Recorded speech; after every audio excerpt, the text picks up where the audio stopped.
Hello and welcome to the Times Union's 2023 Salute to Nurses, an annual tribute to some of the finest healthcare practitioners in New York. I'm Casey Seiler, Editor-in-Chief and Vice President of the Times Union, welcoming you to this virtual awards presentation.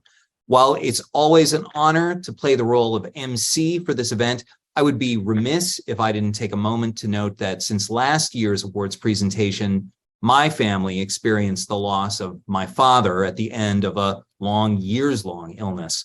As I was looking over the list of this year's honorees and the words of praise offered up by their colleagues, I was reminded of the kindness, care, and skill deployed by all the nurses he interacted with, from doctors' offices and hospitals to long-term care and hospice services. For that, I hope all those listening accept my thanks. Meanwhile, on behalf of the Times Union, I'd like to offer a more institutional but no less heartfelt thanks to all of our generous sponsors, including our presenting sponsors, St. Peter's Health Partners, as well as our supporting sponsors, including Albany Med Health System, Ellis Medicine, Maria College, Russell Sage College, and Shaker Place Rehabilitation and Nursing Center. And now we have a special message of greeting from Dr. Stephen Hanks, President and CEO of St. Peter's Health Partners and St. Joseph's Health. Hello, I'm Dr. Stephen Hanks, President and CEO of St. Peter's Health Partners and St. Joseph's Health. It is my privilege to join you in recognizing the remarkable Capital Region nurses being honored this year as part of the Times Union's Salute to Nurses. The dedication you bring to your profession every day and the impact you make in the lives of your patients and their families is nothing short of incredible. Thank you for all that you do. St. Peter's Health Partners is exceptionally proud to sponsor Salute to Nurses every year and shine a very big, very bright spotlight on the profession of nursing and some of our area's most remarkable nurses. Special thanks also to the Times Union and Excelsior College for partnering with us on this important annual event and working together to recognize nursing excellence in the Capital Region. Congratulations and thank you to all of the nurses named a 2023 Nurse of the Year and to all of the finalists. Thanks as well to everyone who invested the time to submit a nomination on behalf of a nurse who touched their life. It is simply impossible to overstate the importance of nurses to the delivery and quality of healthcare, to patient safety, and to patient outcomes. I have interacted with incredible nurses at every stage of my career, beginning as a medical student, then a resident, a practicing physician, a health system CEO, and as a patient. A nurse's expertise in reading a patient to look at someone and say, there's something not quite right here, and knowing when to escalate is extraordinary. The judgment calls you have to make every day are critical, and the basis for that judgment comes not only through your extraordinary education, but through your wealth of experience, your tenacity, your watchfulness, your devotion, and your compassion. This combination of fierce intellect and abundant humanity often allows nurses to connect with patients in a unique and special way. And these interactions often yield important information that can help to define diagnosis and inform treatment. Your expertise, your compassion, and your ability to connect with patients is something I recognize and am thankful for every day. I am especially grateful for all you do given the enormous challenges you are faced with in this struggling healthcare landscape. On May 11, we will officially recognize the end of the COVID-19 emergency.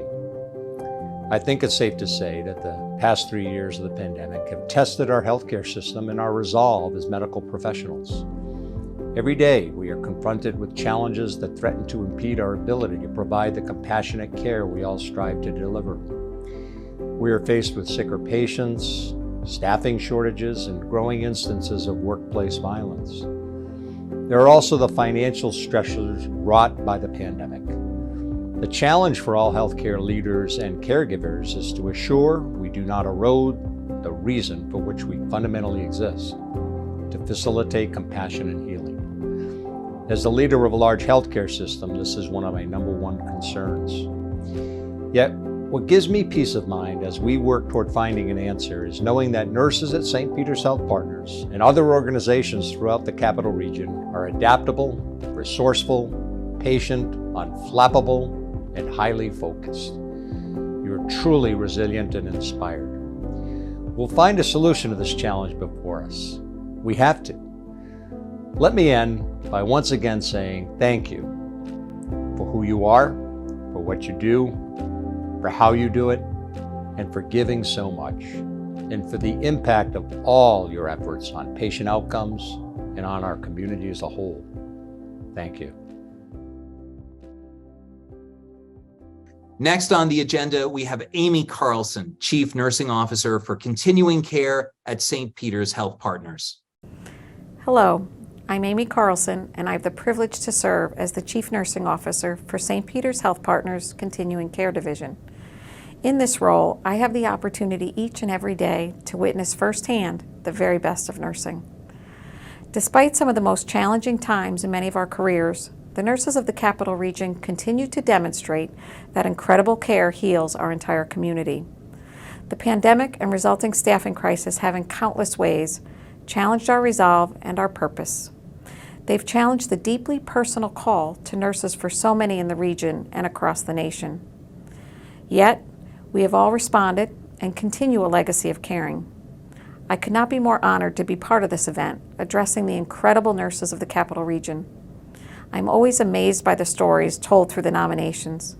Stories of caring and compassion, stories of life-changing connections that transcend the provider and patient relationship. These stories ground us in our why and our purpose for nursing and inspire us to be better nurses. Congratulations to all those who were nominated for this year's Nurse of the Year Award. You embody the concept of nursing excellence in the work you do every day, and for that we thank you. The American Nurses Association has themed this year's Nursing Month, You Make a Difference. It's an opportunity to recognize the positive impact nurses make on the lives of those we serve and to reflect on the difference each and every one of us makes through our profession. That reflection can be a very personal exercise in which we pause and reconnect to our purpose, to recognize our opportunities, and to consciously choose our path forward. It allows us to quiet the excess noise of our daily routines, the stuff that distracts us from our why. For me, it's when I spend time on one of our nursing home units, or do a home visit with an Eddy Senior Care nurse, discuss a challenging hospice case with the team, or see the residents of the terrace living their best lives. It really does bring me back. It warms my heart and grounds me and reminds me of why I became a nurse and why I'm still here today. As we focus on this idea of reflection, it's important that we take a moment to stop, clear our minds, and remember our why. Remember and reflect upon what called you into the field of nursing. Remember the transformational experiences you've had with your patients, and remember the impact you've had on their lives and the impact they've had on yours. It's also incredibly important for nurses to recognize one another. This annual event embodies the importance of recognition for the critical profession. I want to take a moment to recognize the Times Union for their commitment to nursing in the Capital Region and their willingness to host this event year in and year out. Beyond formal recognition events such as today's celebration, we must also leverage our collective voice to recognize the importance of nursing, to raise the visibility of the critical work nurses do, and highlight the incredible diversity of all roles and people within the profession. This includes nurses in our primary care practices, our hospitals, our post-acute care locations, our nursing homes, and visiting nurses. These men and women care for patients from birth to death and help guide families through profoundly challenging times. Today's healthcare environment has changed. It has never been more challenging to work at the bedside than it is today. Nursing, more so than any other profession, understands the impact of this changing healthcare environment and the challenges that our current workforce faces daily. A dramatic increase in violence against nurses and other healthcare workers can no longer be brushed off as part of our job. Violence is a significant driver of nurses leaving the profession. It's a matter that requires attention, resources, and action from local, state, and federal government. The stressors of the last several years have been many. Between the pandemic and increasing violence, the mental health needs of today's healthcare workers have never been greater. Rates of burnout and compassion fatigue of those who have served at the bedside are skyrocketing. Self-care is an important part of rejuvenation. Modalities like meditation and frank conversations with other healthcare providers can offer some relief, but there needs to be more. To truly support the rejuvenation of our nursing workforce, it is imperative that our behavioral health infrastructure as a region be positioned to support not just those who present for treatment, but those who serve them. We must be prepared to respond to our bedside colleagues' emotional needs and support them through the most difficult and challenging of times. Only then will we begin to see a rejuvenation in today's workforce. Each of the incredible stories told through this year's nominations reinforce what I continue to feel every day. I am proud and honored to call myself a nurse and serve alongside each and every one of you. Congratulations to all of those recognized in this year's Salute to Nurses. Thanks very much. And now let's meet the 10 nurses selected for recognition this year. The first is Honoree Sheldon, an ICU nurse at Saratoga Hospital. Honoree, or Ronnie, as her colleagues call her, was nominated by 6 of her fellow nurses. She is described as one of the most kind, capable, helpful, and compassionate human beings. She displays stellar critical thinking skills, is a strong advocate for patients, remains calm under incredible pressure, and is a great teacher. Ronnie has been a nurse for nearly 36 years and is described as the go-to person for anything because she seems to know everything. When pandemic-related staffing shortages resulted in the hiring of new grads and travel nurses, Ronnie welcomed them with open arms and has helped to guide them in any way she could. She is a strong leader, an excellent role model, and plays an active role in shaping the future of nursing. Next, we have Stephanie Neaton, a pediatric stat nurse at Albany Medical Center and the nursing director at Double H Ranch. Stephanie has over 20 years of pediatric critical care nursing experience at Albany Medical Center. In addition to her clinical work with patients and families at the hospital, she has served as the nursing director of the Double H Ranch since 2018. In that time, she successfully navigated the impact of the COVID-19 pandemic and developed safe, in-person medical programs for children with serious illnesses. Stephanie provided those most impacted by the isolation and medical complications of the pandemic with an opportunity to safely play, interact with their peers, and just be a kid. Stephanie is described as being an asset to the medical and nonprofit community whose compassion for her patients is evidenced in every interaction she has in a hospital room or at summer camp. Congratulations, Stephanie. We would next like to congratulate Deborah Fraioli, a cardiac, renal, medical surgical nurse at Saratoga Hospital. Deborah has been a dedicated and skilled nurse for over 40 years. She began as a candy striper and immediately knew the healthcare field was for her. She has experience as a school nurse and in emergency nursing, but she has spent the last 20 years at Saratoga Hospital on the cardiac unit. Deb is described as a legend. Legendary nurses shine in a variety of situations and roles, of course. Deb's strength lied not only in her dedication, steadfast calm, compassionate, and skilled care, but in logistics, leadership, and education. Deb spends time educating her patients and their family members so they can become knowledgeable managers of their own care. She also expertly guides nurses at the beginning and at the end of their professional journeys. Saratoga Hospital's cardiac unit nurses line up to have Deb teach them. Legends are the best of the best and the greatest version of what they represent. Congratulations to Deb Fraioli, the woman, the nurse, the legend. Our next honoree is April McCone, an associate nurse manager in critical care at Ellis Medicine.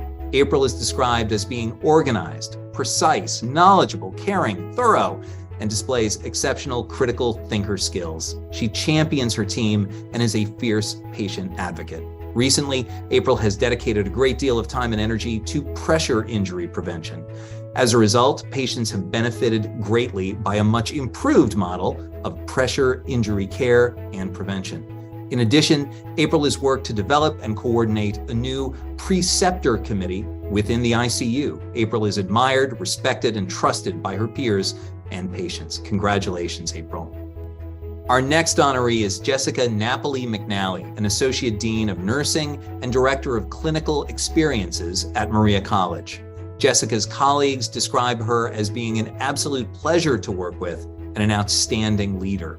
In addition, she is passionate about nursing, fiercely loyal, and selfless.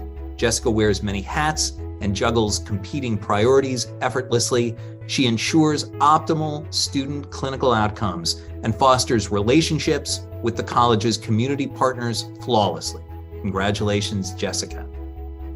Next, we have Mary Beth Rutkowski, MSN with the Eddy Senior Care PACE program, whose coworkers praised her for coming out of retirement during the pandemic. At a time when she really could have chosen to step back, they wrote, she stepped right up.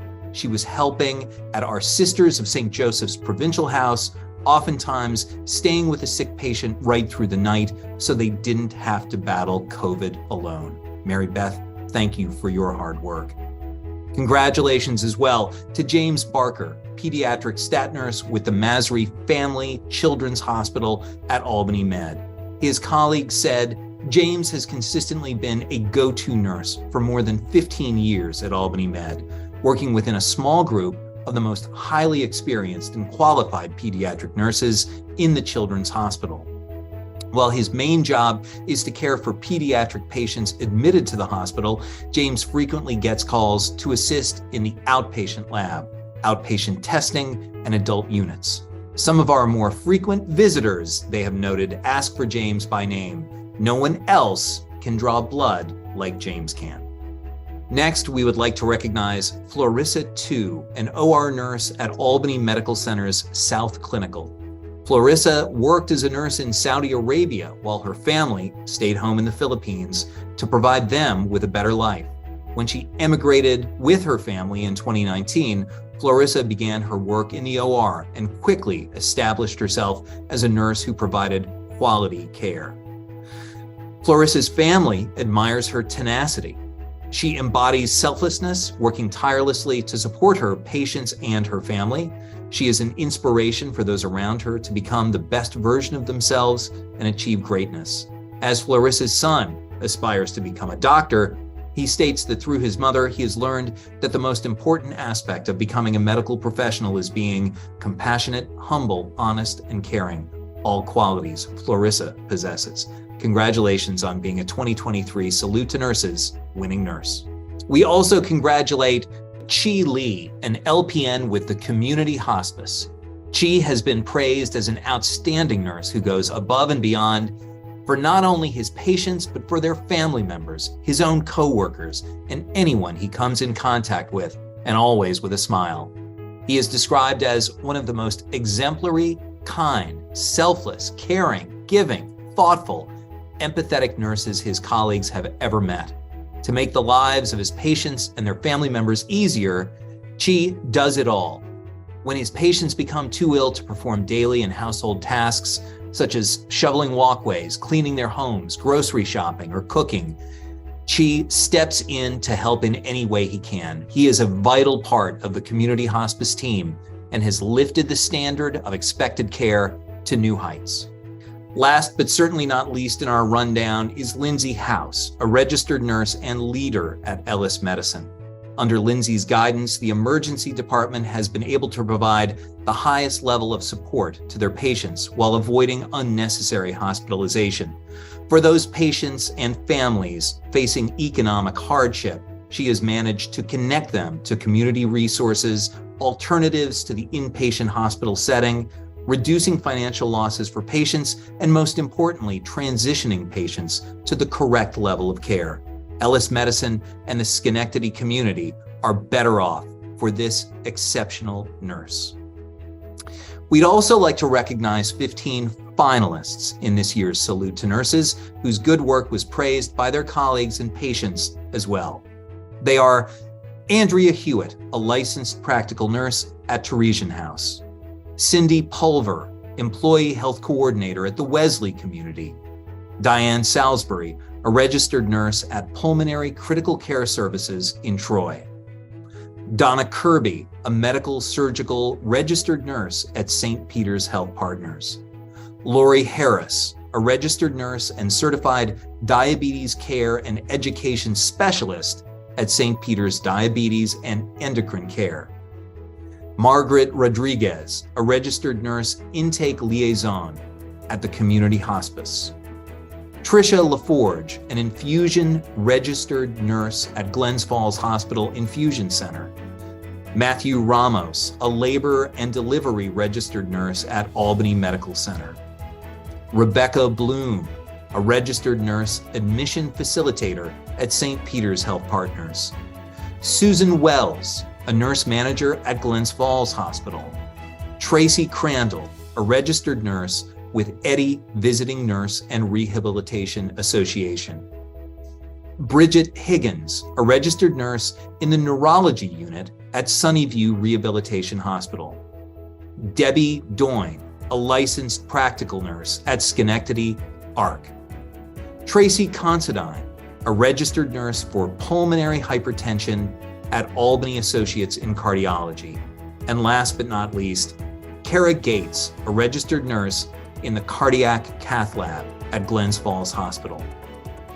Congratulations again to all of our winners. Thanks to all of those listening in. Thanks to the family members who support these outstanding workers. Thanks to our sponsors for this event. And thanks to those watching. We look forward to another year of great service and great work, and we hope you'll come back again for the 2024 Times Union Salute to Nurses. Thanks very much, and stay safe.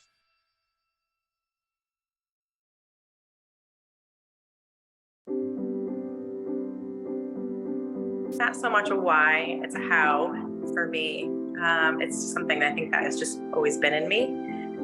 But when I was 15 years old, I was a junior volunteer at St. Clair's. Just on a whim, a friend and I did it over the summer break, and it just became part of me, being in the hospital, being in that atmosphere. And then years after that, I was in college in Albany, and every time I drove past St. Peter's Hospital, I would always look up in the building and just wonder what was going on in there, again, because I was intrigued. Always wondering what I could possibly do in the hospital. And then just one day when my sister was in the hospital for her gallbladder being removed, I went to see her, and it just kind of hit me like a ton of bricks that that's where I wanted to be and that's what I wanted to do.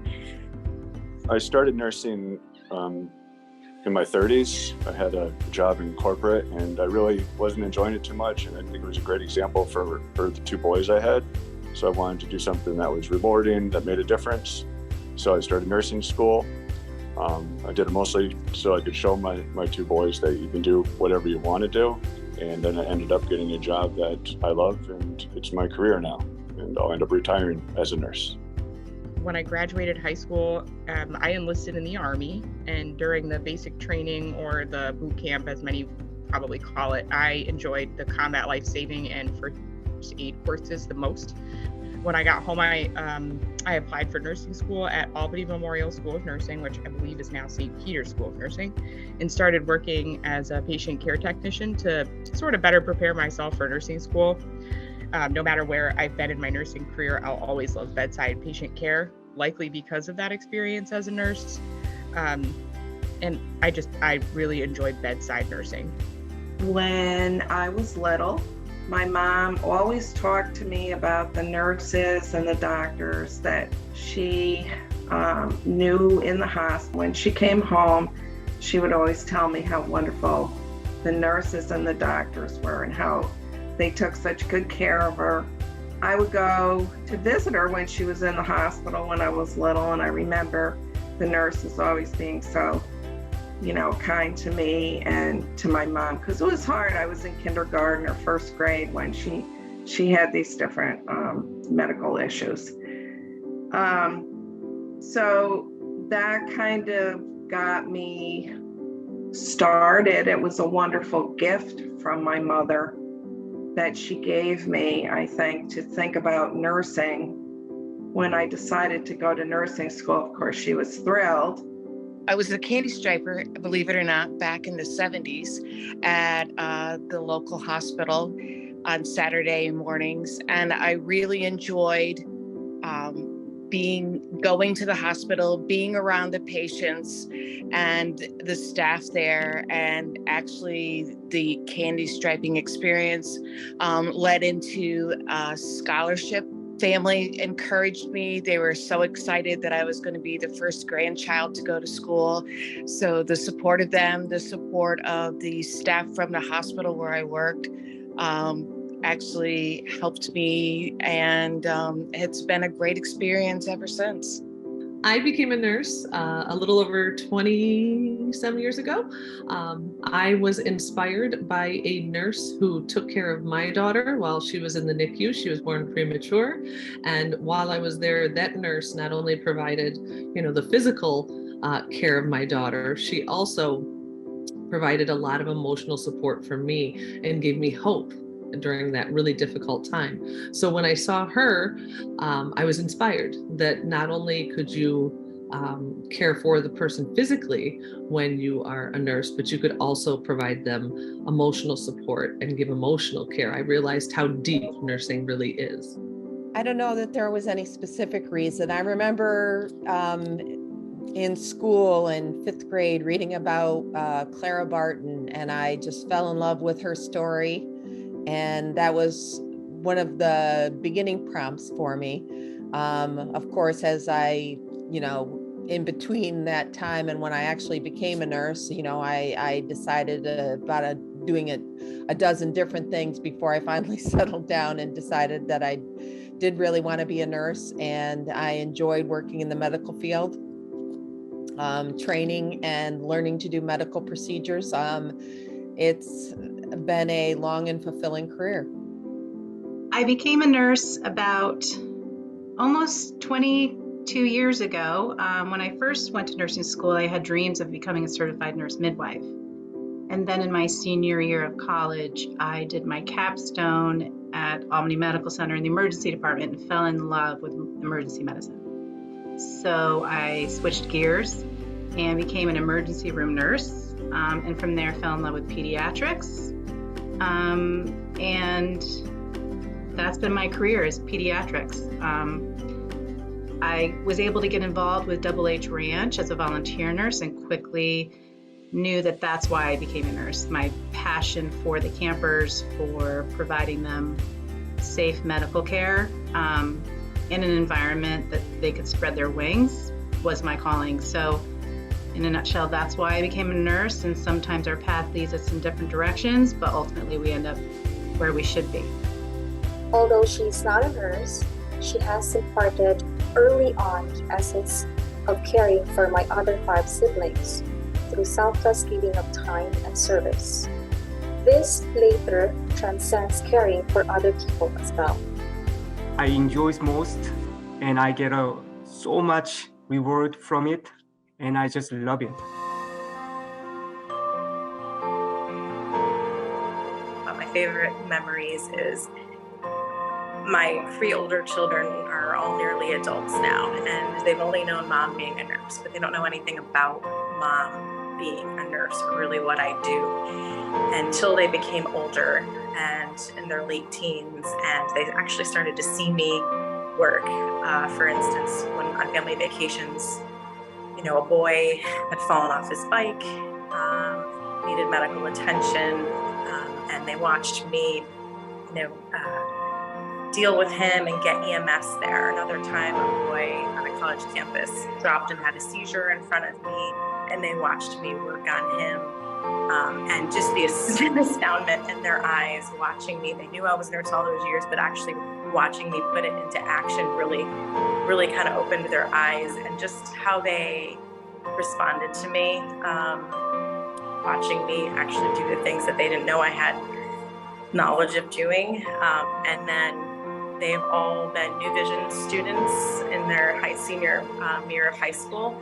And they've been in the hospital with me now, and they've seen me work, and they've seen me talking to people, and it really puts it into perspective for them. So those are really my fondest memories of just my kids being able to see what it is that I do and understand the passion that I have more firsthand, and kind of the respect that they have for it now. And now I've kind of grown them all into healthcare interested people, and my second son is actually in nursing school himself. I used to work in the PICU, which is the Pediatric and Intensive Care Unit, and we would end up helping general pediatrics if they had an emergency. So if they had an emergency, we'd come over and evaluate their patient and decide if they needed to come and get a higher quality, higher level of care. So I did this for this one patient we had. He did need to come over to the ICU, so we evaluated, got the whole group together, transported him to the ICU, and then later on, I find out that the nurse that was taking care of the kid ended up becoming my wife a year later. So I guess I impressed her enough to what I was doing as the ICU nurse that what I loved doing, ended up finding love. My most memorable patients have been on the spinal cord unit at Sunnyview Acute Rehab. I can't quite pinpoint just one because there is such amazing work that's done there, and to be a nurse who stays with a patient from start to finish during their recovery, the most vulnerable time in their life, is probably the biggest gift that I've had as a nurse. Gaining the trust of those patients and their families is challenging, but when it's achieved, it's so fulfilling. I personally enjoy the teamwork in being a rehab nurse because it takes a whole interdisciplinary team to get a patient to where they want to be in their recovery. I remember in the early 1980s that we started doing home infusion therapy. And that was pretty significant at the time because that had only been done in the hospitals. Another great memory I have is when my husband and I lived in Georgia, and I was able to help start a hospice program. It was a volunteer hospice program that was in existence, and they wanted it to become Medicare certified, and for me to write policies, procedures, and to hire the staff, and I was able to do that. It was a wonderful program. It was a lot of work, but it was wonderful people that we hired, and still in existence today. My absolute favorite memory was graduation day.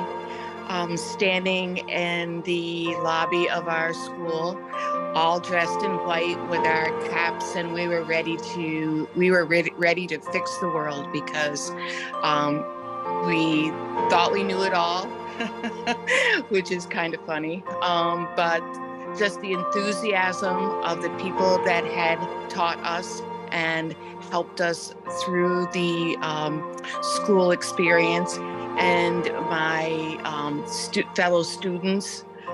That's one of my, every May I go back to that. It's like you can actually feel that you're still there, dressed together, ready to head out and take care of the world. But actually each day, there's somebody that will steal your heart for a minute and remind you why you keep doing it.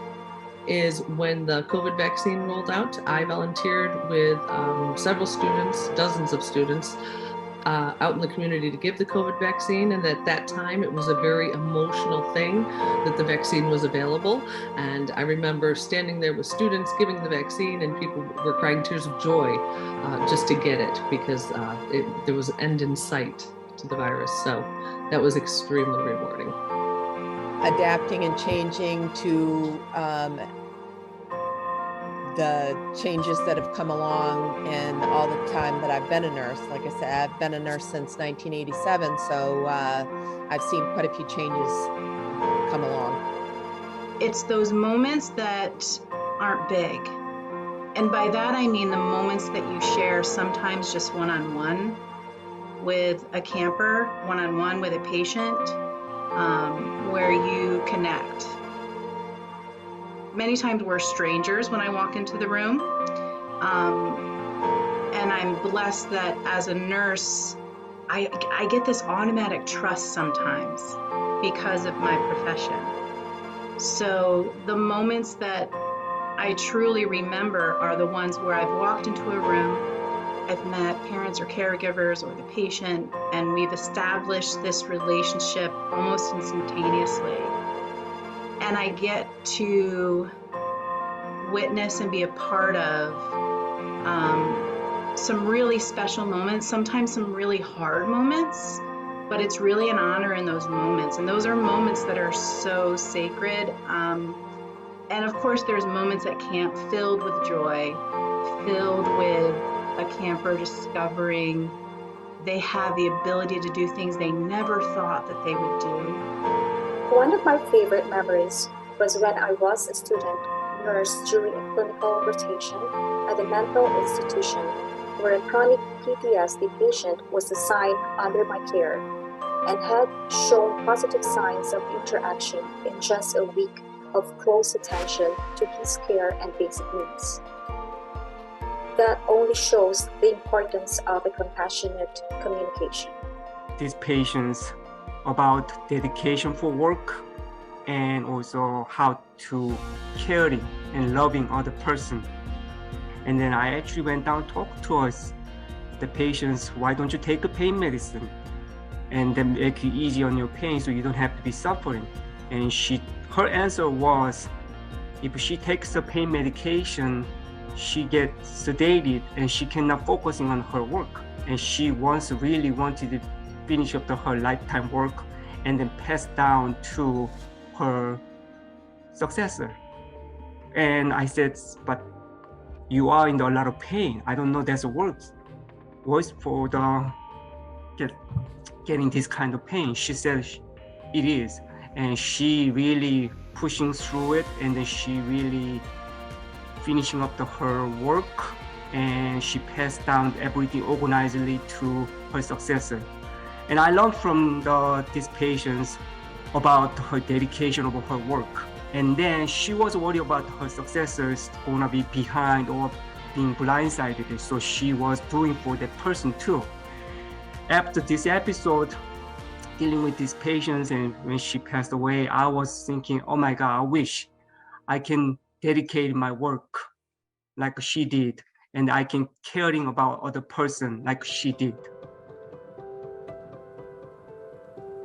You get some burnout with the job, especially in the environment in which I work. As much as I loved it, I knew that there's a lot more that I could do. So a challenge that I had was knowing there's so much you can do with nursing. I had some guilt that I should learn other things in nursing. And so I took that time to take a break from the ICU, and I went into the cardiothoracic operating room for a couple years. And the challenge after being a seasoned ICU nurse, for so long, was starting over and being a novice in an environment again. But just that drastic change was a huge challenge. And after a couple kind of doing that, and I was so appreciative of my time that I was in the OR, and loved everything that I learned. Kind of put in perspective for me that the place that I want to be, the place that I love to be, is the ICU. The most challenging thing for me is when patients come in that are non-accidental traumas, which are abuse cases. These kids really don't need to be in the hospital. It's no fault of their own. It's not an accident or anything. And it's just a real hard issue. It's just a hard thing to deal with, and talking it over with your peers helps a little bit, but that's probably one of the hardest things that we see in our hospital.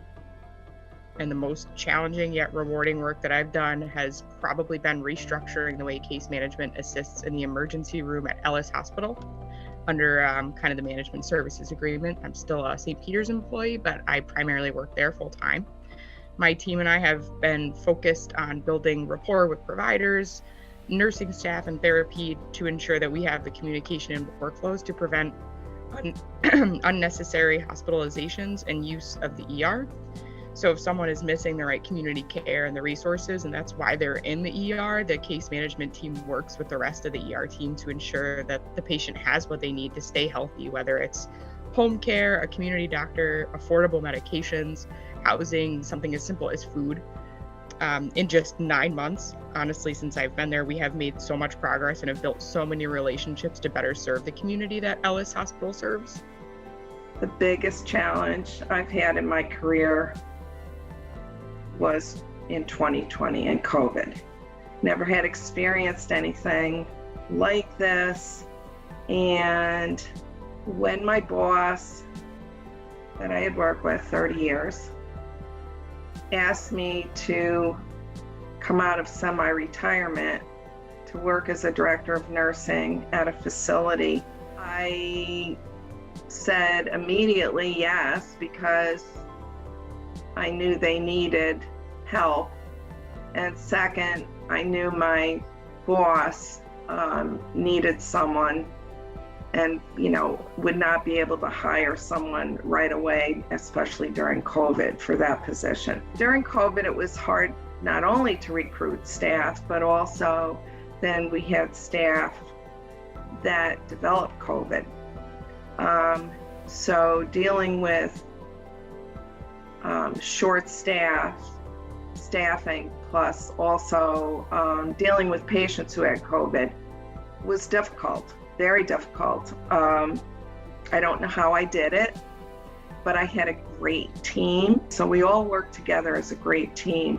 And I was very proud, very, very proud of the staff. We made a difference. I think COVID has changed us all. The challenge was not just for myself, but for all of us. Each day we would meet, especially in the beginning, and we would be briefed on how we were going to handle the day, how we were going to protect ourselves, protect each other, protect our patients. So that was, even after all these years, that was a daily learning experience, not only for myself, but for all of us. So glad we made it through. Perhaps the biggest challenge that I've experienced, and probably most nurses experience, I've experienced it at the bedside and in education, is the shortage in staff. There is a shortage of nurses overall, which makes working really challenging at the bedside.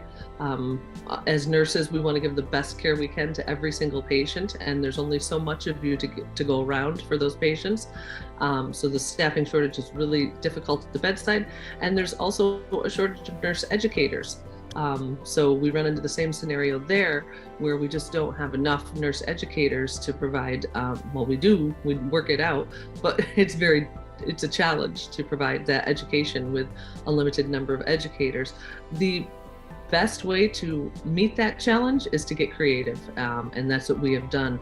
We've gotten creative at the bedside, we've gotten creative in education. We're finding different ways to deliver quality care, quality education, while we're dealing with fewer resources.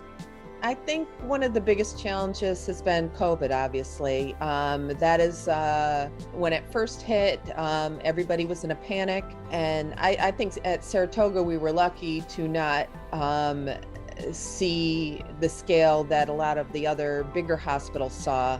But just dealing with the stress and worrying about keeping yourself and your family safe, and trying to care for the patients in the best possible way, and hopefully see them through this horrible time of this new epidemic that had sprung upon us. The biggest challenge really was the pandemic. I think what the pandemic did was make it really challenging to be able to reach the campers who may already be isolated to their medical diagnoses.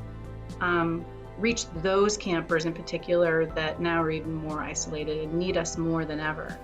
So the challenge was to take a look at our program and how can we overcome these barriers that the pandemic has created in getting camp to the campers that really need it most. We're still facing the opportunity from challenges. The pandemic feels like it's over. It feels like it's changed to endemic type living, but for our kids, some of them are so fragile medically that we still have to really think through our programming, making sure we're providing that medical safety. So balancing a feeling of returning to normal while still keeping our campers safe is a challenge, but one that I know Double H and our team will certainly rise to. One of the experiences that I have was during my malignant hyperthermia crisis with my patient, and it emphasized how important it is to be actively vigilant during the surgery through ongoing assessment of possible complications, and to be well informed of what to do and to know your facility's emergency response plan. I remember at the time I was only 3 months a new staff at South Pinnacle Campus, Albany Med.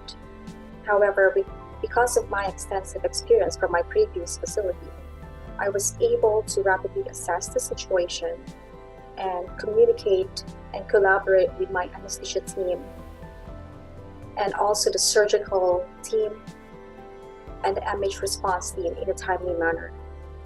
Our efforts have mitigated the impact of the unforeseeable complications, and we saved the patient. Controlling my emotion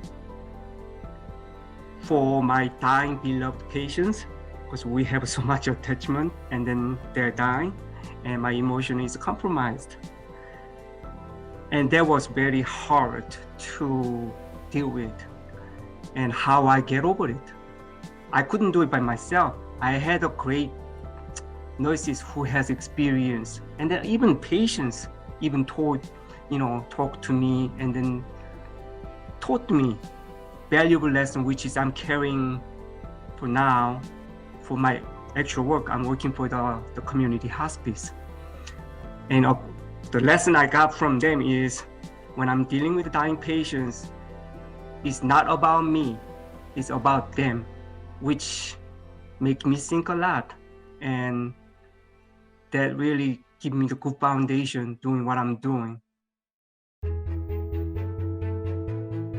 My most favorite thing to do is be that person that a patient or a family remembers.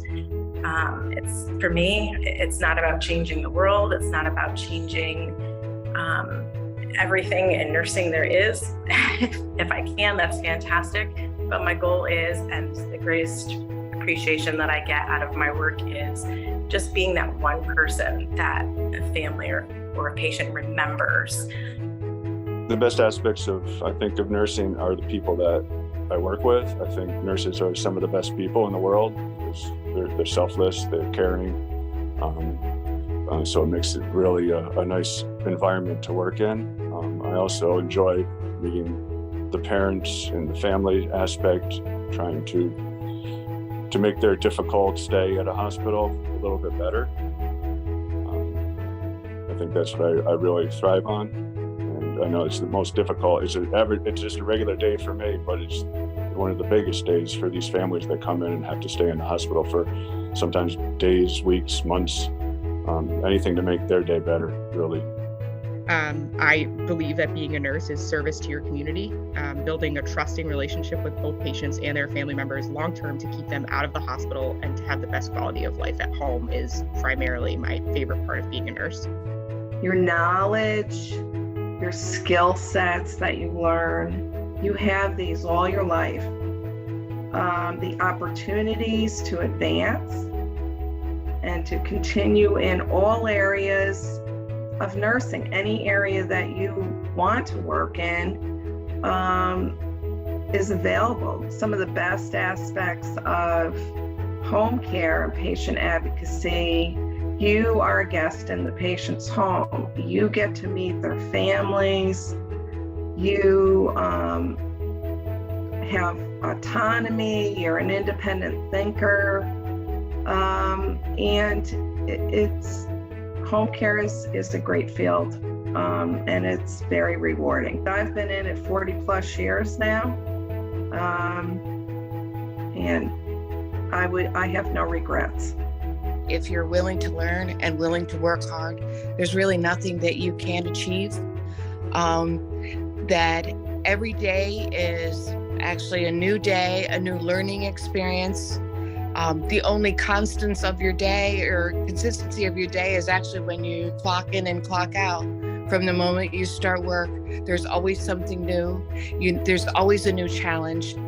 You obviously never know what's going to be waiting for you that day. And I think that's what kind of drives us all to keep at it. There's always a new nurse coming, which kind of reminds us their first day with us, I precept a lot of new nurses, and just their energy that they bring with them kind of revitalizes all of us, or me anyways, reminds you again of why you do it. I get to see bedside improvements in patients and watch people overcome obstacles and health conditions that they didn't think that they could overcome. And that is, it's amazing to watch people progress through and do things that they thought they couldn't do. And then in the educational role, one of the best aspects of that is to see my former students out in practice and watch them model behaviors that they learned while practicing with me and my colleagues, and watch them provide exceptional care to patients at the bedside. It's extremely rewarding. It's exciting when the things that they have come up with to try to improve patient outcomes work and do what they're supposed to do. So that's been exciting when that happens. It's a dream job. I get to be at camp year-round. I get to see campers excel. I get to see families come together, do activities like skiing, all together doing an activity for the first time. I get to meet incredible young humans who are our counselors, who are the best of humans, providing care, comfort, joy, play to our campers. I work with an amazing team of people who we all share the same mission and goals. So going to work every day surrounded by all of these humans really, really is the best part of my job. And at the end of the day, it's always about the campers. At the end of the day, it's always about providing experiences for our campers that we know from them last them a lifetime. Best part of my job, honestly, in my profession, is interacting with those kids, interacting with the families. It really is a blessing. I can't sometimes believe that I'm living this life, being able to do this, a job I love with humans that I love. It really is a blessing. The best aspect of being a nurse for me is taking an active part in my patients and their families' surgical experience by ensuring safe surgical outcomes, helping them at their most critical and vulnerable time by assuring them that I will be with their loved ones every step of the way, have somehow eases their anxieties. My hope is that even if my patient will not remember my name or my face when they wake up from the surgery, the warmth of my hand is the last thing that they remember. Loving, caring, and comforting others. I think that's the best feeling I can have from this kind of professions.